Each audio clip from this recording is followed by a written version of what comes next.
Welcome to the Land Your Bet Sports Betting Show. It's Wednesday. We've got 13 games on the slate here. I've got 4 best bets in here, 4 more best bets, I should say, because we also had 4 in last night's early video, getting ahead of these early lines and props that came out for the 13-game slate here on Wednesday. So make sure you're subscribed to that page. Continue to follow along so you don't miss any of the action all season long here. One video the night before. It's what we do each and every night with projections, best bets. Last night, I just got right into the picks with you guys because there's so many games. I wanted to get those picks out.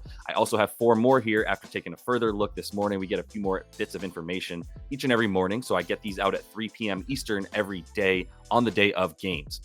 As you can see here, a ton of teams on the back end of their back-to-back sessions here. Boston at Brooklyn. Now they're back home versus Brooklyn. Obviously, that means Brooklyn's doing the inverse of that. And then Detroit, they played LA. Now they play Phoenix. LA played Detroit. Now they play Utah. Miami played Milwaukee. Now they're going to play Philly today. Orlando lost to OKC in pretty bad fashion, and now they're taking on the Knicks. And Phoenix is going to be playing Detroit at home, which is a nice little back-to-back for them after beating the Kings last night in a good game. And the Kings are in dire straits as they just lost to Phoenix and now get the defending champs on their home floor, who will be pissed after Sacramento smacked them in Sacramento last Friday night. The teams that will be playing tonight and tomorrow: Golden State's versus the Clips, and then they're at Utah. Memphis is versus Houston at home, and also home versus Milwaukee tomorrow night. And then Utah is taking on the Lakers tonight before they host the Warriors tomorrow night. Quick little bit of a PSA here. It is going to be the last night of games for most teams that are playing here before that they take a break for the All-Star, which is a nice 8-day break for those teams who don't play after tonight.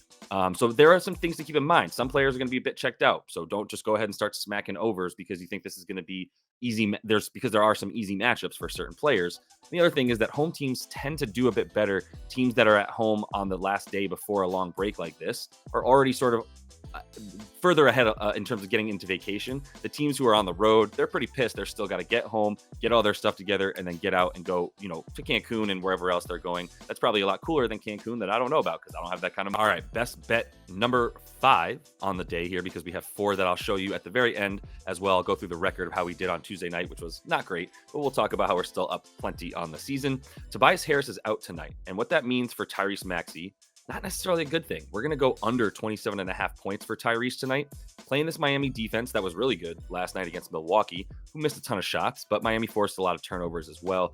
Tyrese here, he's gone under in all 4 without Tobias Harris this season. Also gone under consistently without Joel Embiid and Tobias Harris, which has been also 3 games this season. The Miami defense here is top 10 in terms of taking on the pull-up shot. And that's the thing about Maxey that we look at, especially without Embiid. When Embiid is in there, he's able to play off his big man and get a lot more catch and shoot. When Embiid is not in there, his pull-up shots increase. He's already taking a majority of his shots as from either the pull-up or drives all the way to the basket. He's a driving point guard, as we know. The Miami Heat here have really tightened up their paint defense and allowed teams to shoot from 3 a ton more. Problem is, there's really nobody to help Tyrese Maxey get off the ball and will get by their guy to find him for a catch and shoot type of play. That's what he needs from deep. That's why he's shooting such few threes. He's making such few threes rather without Joel Embiid this season. 2.5 threes made without him, a full 3-pointer more with Joel in there. Most importantly, his percentage goes from 40% with Joel in there to 33% from deep without his big man. So it's just a different player. All very much so adds up. He's got to pull up. He's not as good at pulling up. We get what we're saying here. Miami, they're like they said, they're not going to be allowing paint points. So Tyrese is not going to be able to get either to the foul line as much as he might want or all the way to the rim against this defense for Miami. So we like the under in his points. But you'll notice here in the same game, we actually like the over for his counterpart shooting guard now, Buddy Hield, who's on the 76ers, as you know. We're going over 17.5 points for Buddy with a full unit there. You can see I also talked about Tobias Harris being out. However, that's going to be good for Buddy Hield, it seems. Anyway, we've got 3 games worth of a sample size with him taking on, or playing for Philadelphia, I should say. And in those 3 games, over in all 3 of these, at least 22 points in all 3, 20 points rather, in all 3 of these. He's at 22.5 with a 21.7% usage rate, which isn't great, honestly. Like, it could be higher, and it will be higher now that he's going to be playing without Tobias Harris. He's got 130 offensive rating because he's also averaging almost 7 assists per game right now with this Philly team. They're sort of void of anything outside of wing play, as we know, to get their points. There's nobody backing anybody down at this point. And really, there's nobody that's really able to attack the offensive glass the way that Joel Embiid was. Kelly Oubre maybe a little bit, but they're definitely going to be missing Tobias Harris on the boards as well. Either way, with Mr. Buddy Hield here, the one he did play without Toby Harris, 24 points in 36 minutes, and he actually fouled out. That's what that 6 PFs is, personal fouls in that game. And he actually seems to really like playing Utah as well. I wanted to make that clear. Miami. He scored 18 plus points in 12 of his last 15 versus Miami. So covering this over 17.5 that we need. And like I was saying about Tyrese, if Miami is going to funnel everything away from the basket and out to the 3-point line, that's where Buddy Hield is going to excel. So the sheer volume of threes we know is going to be there for Hield. I wouldn't be the least bit surprised if he ends up taking 9 to 10 3-pointers.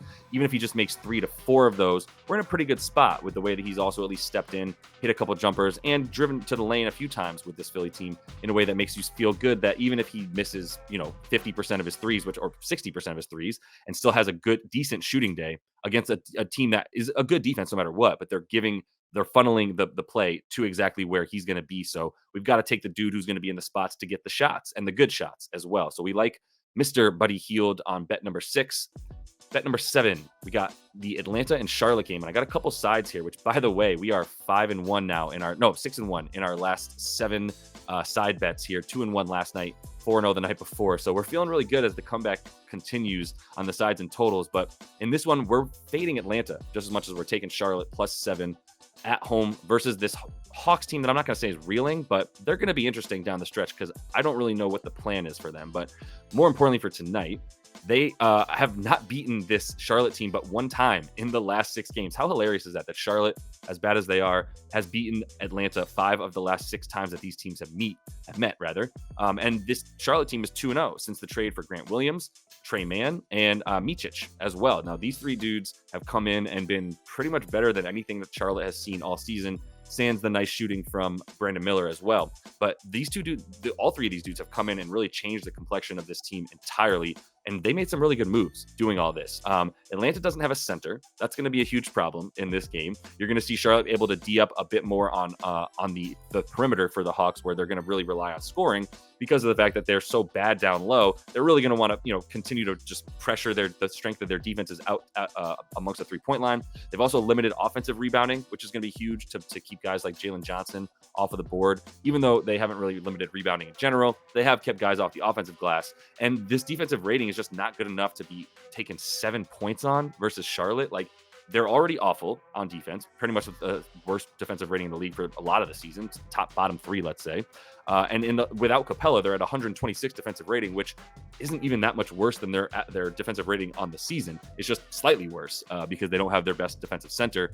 And even when Okongwu hasn't been in there, really, really bad. I mean, when he was in there, a little bit better, but now he's out as well. That's the biggest news. They don't have a center because both Okongwu and Capella are gone for this game. Not that you need the inside scoring versus Charlotte, but it's just further example for why they're not going to be able to stop anything Charlotte, who's somewhat offensively challenged, to be honest. But they're still not going to be able to stop what Charlotte wants to do because they don't stop what anybody. All right, final best bet of the day. Number 8 here is what this should say. The final bet we've got is Washington at New Orleans. And I got to take an under on the team total for Washington. Also looks like Kyle Kuzma is now out. So this is probably going to drop. I think I would still hit this at 109.5 if that's the best you can get for an under. But you're probably going to see a point drop now that Kuz is officially out for this Wizards team. That said, this is just as much in support of this Pelly's defense as it is this Washington offense being terrible. One really funny example here is we just saw Washington play Dallas, who is defensively challenged. We call them Alice here on this show because they ain't got no D. And Jordan Poole and company still only put up 104 points against that Dallas team that was just thin without even having Derek Lively in there to play some defense. So it was bad news for Washington, and continues to be such. They've actually become a little bit better of a defensive team. They're really, really good at defending the 3, but that's still not going to be enough for them to hang in this game, I don't think. The Pellies should be able to cover, which they've done at home consistently lately. They're 6-2 to the under in their last 8 for the Pels, and they've really turned this defense around, playing at a 95.5 pace. Now, Washington's playing at the fastest pace over their last 5, 107, and pretty much that all season, like around 103, which is absurdly fast.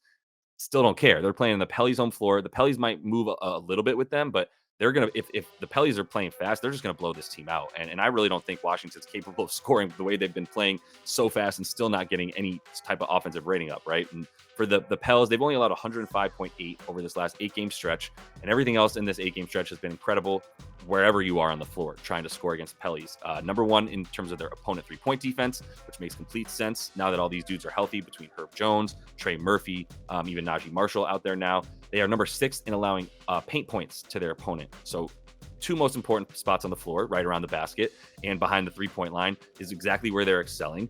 They're also limiting transition points, which Washington's just going to keep trying to do go, because they have no offense in the half court of any kind. So it's going to be crucial for them to try to score that way. And they're not going to be able to do that against a team that's getting back and has the athletes to really just cover guys for the entire length of the floor, right?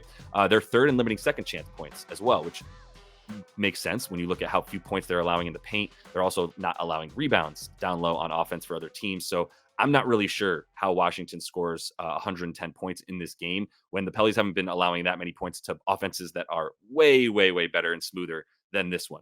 All right, that's all the time we've got. So let's run through what we've got on the card here and then go through the bets from yesterday as well. Jakob Poeltl, under 21.5 points in rebounds. We're putting 1.1 units on that. Hopefully you checked out the video from last night as well. So if you want any of the breakdown of these top 4 picks here, those are all in the video that come out the night before. So definitely want to make sure you're subscribed to the page. Probably does not hurt to put those notifications on so you don't miss this stuff.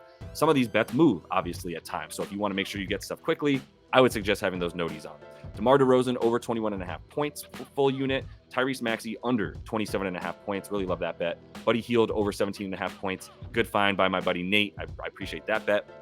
Trey Mann, love his over 16.5 points in rebounds. Şengün over on the rebounds as well. Check those out in the other video. Charlotte at Toronto. We're taking Charlotte there, +7. They're live to win this game. If you want to sprinkle on the money line for them to win, it's a nice little, I believe, +225 now for them to win on the money line there straight up. So don't mind that. And finally, we've got Washington and the Pellies, and we're taking the Wizards under 110.5 team total, -113 on FanDuel. As I said, if you can only get that at 109.5 by the time you see this video, I still support that bet.